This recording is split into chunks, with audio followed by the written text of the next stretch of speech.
Salutations, everybody. It is Matty here today. Hope you're all doing absolutely excellent. Today, we're gathering once more to discuss some sour news here in the world of Xbox. If you thought last month with titles like Project Blackbird, unfortunately, we've got more bad news for you. Another high-profile cancellation, though this one extremely unsurprising if you're paying attention. We'll talk about it, but the game we're looking at today is Contraband, which came from Avalanche Studios. This is the team responsible for games like Just Cause, and it was an exciting partnership. It was during an era where Xbox was teaming up with these studios and trying to get exclusives on their platform, and all we really had to go off of with this game was a CG trailer, pure vibes, some text descriptions, and otherwise we were just wondering when we'd see it next. The only rumor we really had to go off of surrounding Contraband was from Jez Corden on the Xbox 2 podcast, where he said that the game was slated for 2022 and then delayed to 2023, and it's 2025, y'all. So yeah, they missed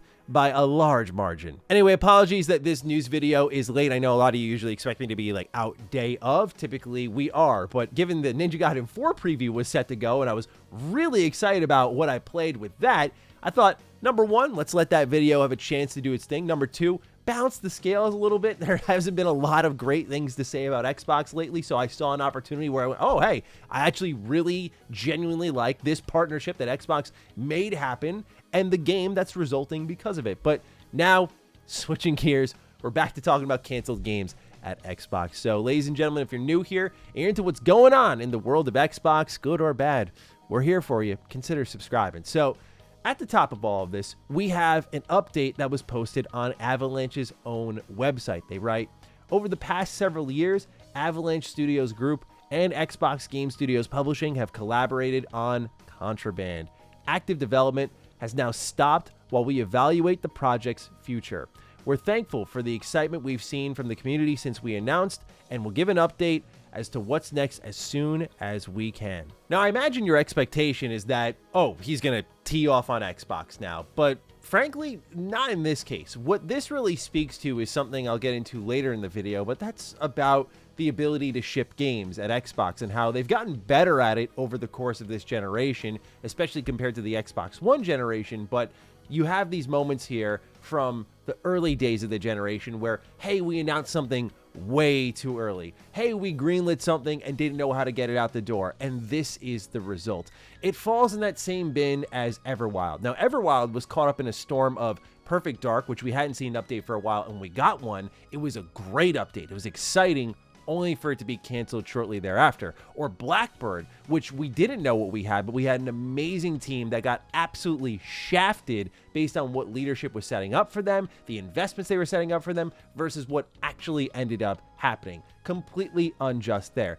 In the case of Contraband, it falls in that Everwild bag where it's both a game that was announced so early that I kind of forgot about it at times. Like, if I didn't cover Xbox so regularly across Defining Duke and this channel, I would be with a lot of you out there and go, oh yeah, oh well, I guess that's gone.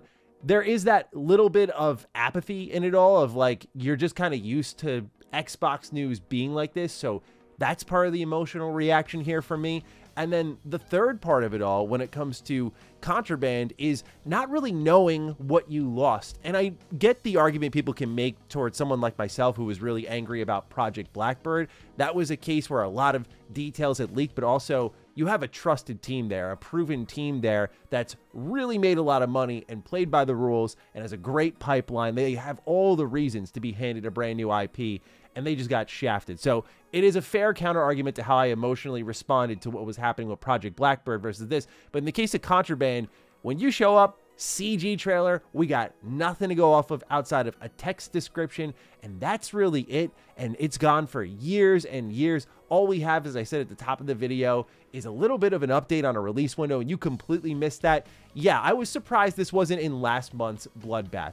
What this does tell us, though, is that if you're a project who's been in development for 3-4 years, and you're not hitting milestones, and you're not seeing some sort of traction, and you're not about to make money soon, then you're done. And that's a mixed topic to talk about. In a lot of ways, this is business. And I'm not going to defend, again, situations like how Xbox handled Project Blackbird.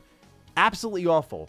Or Perfect Dark looking really good, And then, yes, it's going to take years to get out, but we as fans now know how great it looked and what we'll never get to experience. That type of communication, the continuous lapse of it, is something I'll get angry about. But this is a business. Hundreds, thousands of games get canceled. The problem with Xbox is they announce these things way too early, dude. That is the problem in it all. It's announcing these games too early because these cancellations do happen, but it goes all the way back to the core of the issue.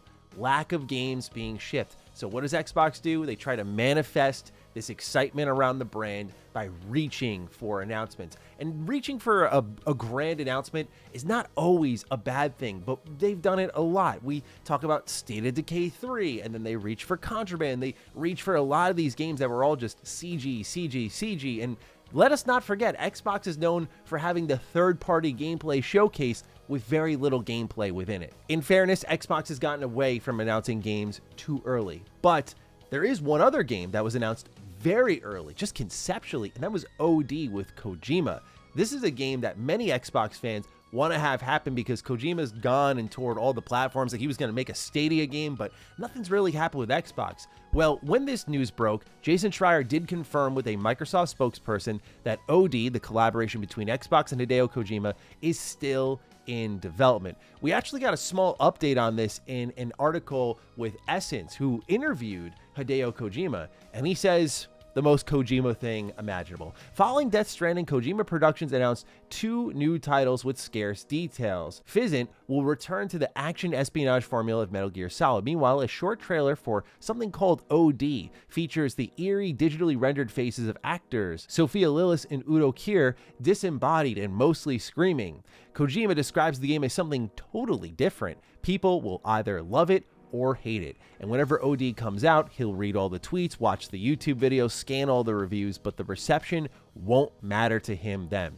Kojima is confident enough to know the legacy of his body of work will be defined much later. The real evaluations come after 10 or 20 years from now, he says. So it's still active, and it's going to be a different one. And given this is the man who, before Death Stranding 2 came out, we heard that he was telling his team to make the game less fun so it was more divisive.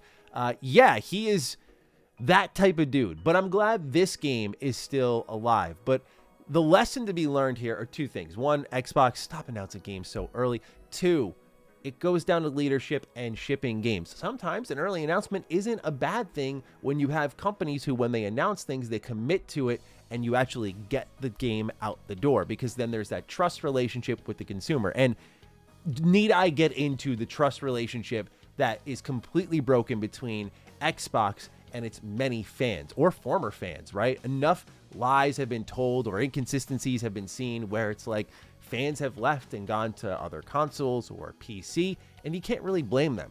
And I think the sad part of it all is that if you tally it up, there have just been so many canceled games or shut down studios across this Xbox generation on a public level that the number probably rivals the amount of games shipped out of Xbox game studios this generation. I feel like it's got to be semi-close. But here's the thing I talk about with canceled games a lot. Sometimes we look at them with rose-tinted glasses, right? Like I described the Blackbird. You hear about it, it sounds awesome, and as I described in that video, it's about the team and being able to be given that chance. But we hear about something like Contraband, heist-based game, Sea of Thieves, but like with a bunch of cops and robbers vibe to it. Like, okay, that sounds sick. However, for all we know, this game was turning into a shit show. And I mean, given that it's been in development for 4 years now, we've seen nothing of it.